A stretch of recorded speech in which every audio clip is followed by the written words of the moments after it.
मरहबा collection mall, readymade कपड़ों का भरपूर खजाना। Jeans pant, T shirt, cargo pant, night pant, बच्चे और बच्चियों के लिए अच्छे खूबसूरत और उम्दा ड्रेस। पता याद रखें, जमुर हाई स्कूल मेन रोड, जैतून हजीन मस्जिद के पास, मालदा चौक। मालेगांव में असेंबली इलेक्शन को आसिफ शेख साहब ने चैलेंज किया था हाई कोर्ट में, जिसका फैसला अभी 2 दिन पहले आया, जिसमें उन्होंने जो उम्मीदवार थे इलेक्शन में जिन्होंने हिस्सा लिया था सबको पार्टी बनाया था। रिस्पोंडेंट नंबर 5 की हैसियत से शान-ए-हिंद को भी पार्टी बनाया गया था और कॉन्स्टिट्यूशन और पीपल्स एक्ट के ख़िलाफ़ ये इलेक्शन हुआ। इस पर वो पिटिशनर थे, जिस तरह से मुफ्ती इस्माइल साहब रिस्पोंडेंट थे उसी तरह शान-ए-हिंद भी रिस्पोंडेंट थी।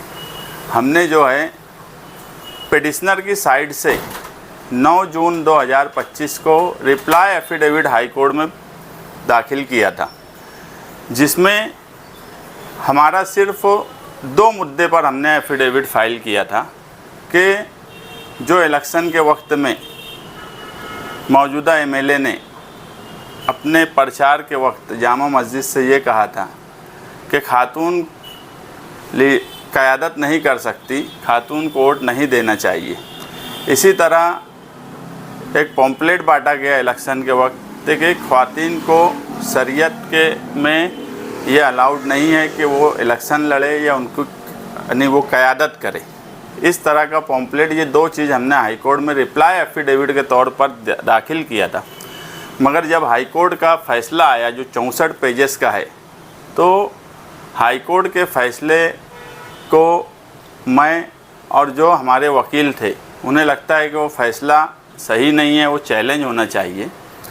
और इसके लिए क्योंकि उस फैसले में, हाई कोर्ट के फ़ैसले में आसिफ शेख साहब जो पिटिशनर थे उनकी तरफ से तो बातें आई, मुफ्ती साहब जो रिस्पोंडेंट थे उनकी भी बात आई, मगर उसमें शान-ए-हिंद ने जो रिप्लाई एफिडेविट फाइल किया था ना हाई कोर्ट ने उसको रिजेक्ट किया, ना हाई कोर्ट ने उसको एक्सेप्ट किया, ऐसा बताया। उस पर कोई बात ही नहीं हुई।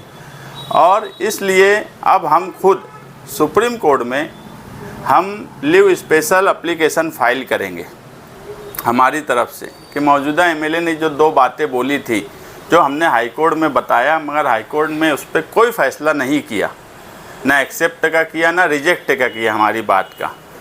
तो उसके लिए हमारे वकला की टीम बातचीत कर रही है सुप्रीम कोर्ट में। सॉलिसिटर ऑफ जनरल जो फॉर्मर थे हरीश साल्वे साहब, उनकी टीम से भी बातचीत हो रही है, वो अभी लंदन में हैं। उनसे अगर बातचीत होंगी हम उनको सारे पेपर्स देने वाले हैं। मतलब ये है कि हम एक बेंच मार्क बनाना चाहते हैं, लड़ाई पूरी लड़ना हमारा मकसद है। अगर हाई कोर्ट में कुछ बात पर फैसला नहीं हुआ है तो उसको चैलेंज करने का इख्तियार है। अभी तक हमने मुफ्ती साहब के इलेक्शन को हमने चैलेंज नहीं किया था, अब हम खुद चैलेंज करने जा रहे हैं कि हाई कोर्ट ने हमारी बात नहीं सुनी और उस पर कोई रिप्लाई नहीं दिया अपने ऑर्डर में, तो उस फैसले को हम चैलेंज करेंगे। क्योंकि मजहब का सहारा अपने मतलब से लेना, मौजूदा एमएलए अपने मतलब से लेते हैं। यही एमएलए पार्लियामेंट इलेक्शन में सोबत आई बच्चाओं के लिए वोट मांगे, उस वक्त वो खातून उम्मीदवार है, ये उनके लिए नहीं थी बात। कारपोरेशन इलेक्शन में 50% ख़वातीन को टिकट दिए, उस वक्त भी वो बात उनके लिए नहीं थी। मगर जब अपने मतलब की बात आती है तो शरीयत को अपने हिसाब से इस्तेमाल करना, और जब अपना मतलब निकल जाए तो शरीयत को उस हिसाब से इस्तेमाल करना, ये बात न कॉन्स्टिट्यूशन के लिए बराबर है न शरीयत के हिसाब से बराबर है कि अपने मतलब से सिर्फ इस्तेमाल करना, और हर वक्त ये चीज़ होती है। इसलिए अब हम खुद सुप्रीम कोर्ट में मौजूदा एमएलए की रुकनियत को चैलेंज करने वाले हैं। आसिफ शेख भी चैलेंज करेंगे इसको? अब ये तो वो खुद बताएंगे। मैं बोला कि यार हमने अभी चैलेंज नहीं किया था, हाई कोर्ट में हम नहीं गए थे, हम रिस्पोंडेंट थे, मगर हमने हमारा रिप्लाई दिया था।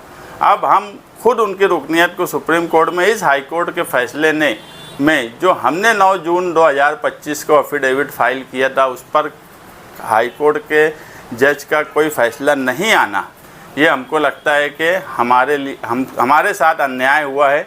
इसलिए उसको चैलेंज करना चाहिए। अब आसिफ शेख साहब क्या करेंगे ये उनका फैसला है। जिन मुद्दों को आसिफ शेख ने लेकर पिटीशन दाखिल की थी उसके ऊपर कोर्ट ने जो अभी जजमेंट दिया, तो सुप्रीम कोर्ट में जाते वक्त आपके मुद्दे कुछ अलग रहेंगे या फिर उन्हीं मुद्दों को लेकर आप सुप्रीम कोर्ट में? नहीं, हमारे उनके जो मुद्दे हैं वो उनके मुद्दे पर वो क्या करेंगे वो खुद बताएंगे। हमारा मुद्दा सिर्फ ये है कि जो इलेक्शन के वक्त इन्होंने खातून को वोट नहीं देना, इस तरह की जो बयानबाजी की, इस तरह के जो पॉम्पलेट बांटे, हम सिर्फ इतने मुद्दे पर ही सुप्रीम कोर्ट में चैलेंज करने वाले हैं। यानी हाई कोर्ट में ये नहीं मिला तो सुप्रीम कोर्ट में आपको राहत मिलेगी या फिर कोई? हाँ, मुझे पूरी ऑर्डर पढ़ने के बाद हमारी लीगल टीम, हमारे सीनियर काउंसिल से मैं कल मुंबई में मिला, उनका भी ये बोलना है कि जिस मुद्दे पर सबसे अहम फैसला होना चाहिए था उस मुद्दे पर हाई कोर्ट ने शान हिंद के रिप्लाई पर कोई ऑर्डर नहीं किया, इसलिए ये ऑर्डर हर हाल में चैलेंज होगा।